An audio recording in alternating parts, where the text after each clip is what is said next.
জীবনের রঙিন স্বপ্নগুলোর মাঝে নিজেকে জড়াতে গিয়ে কখনো বুঝিনি তোমাকে মা।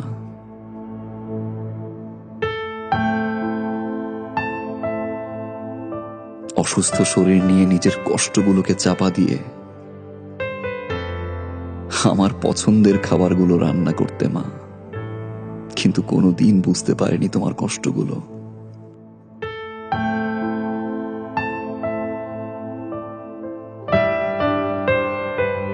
আমি সরি মা।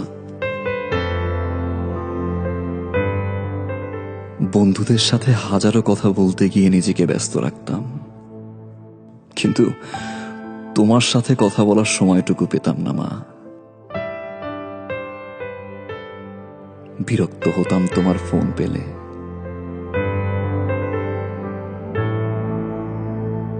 আমি সরি মা। ক্ষণিকের ভালোবাসার পিছে ছুটে তার পছন্দের খাবারগুলো দিয়ে তাকে সারপ্রাইজ দিতে ব্যস্ত থাকতাম। ভুলে যেতাম তুমি কি খাচ্ছ, কার সাথে খাচ্ছ, কিভাবে খাচ্ছ মা। আমি সরি মা। হাজারো মানুষের ভিড়ে নিজেকে জড়িয়ে রাখতাম। তুমি বাবা বাবা বলে বারবার ডাকতে মা। মানুষ হয়েও পশুর মতো আচরণ করতাম মা। তোমার যত্নগুলো অসহ্য লাগতো।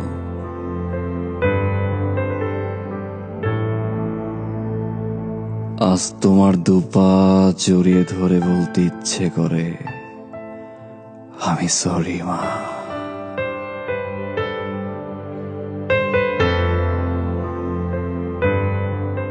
জানো মা, আজ 3 বেলা না খেয়ে থাকলেও কেউ ফোন করে বলে না যে বাবা বাসায় আয় খাবি।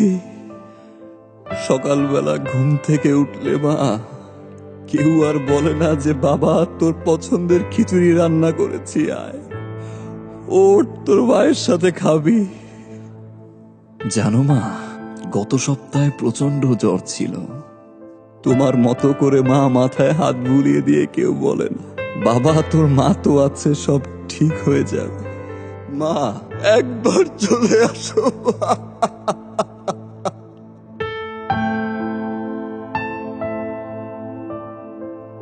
মা, কোনোদিন বলতে পারিনি, আজ একটা বার বলতে চাই সরি মা, and I love you। মাফ করে দিও মা।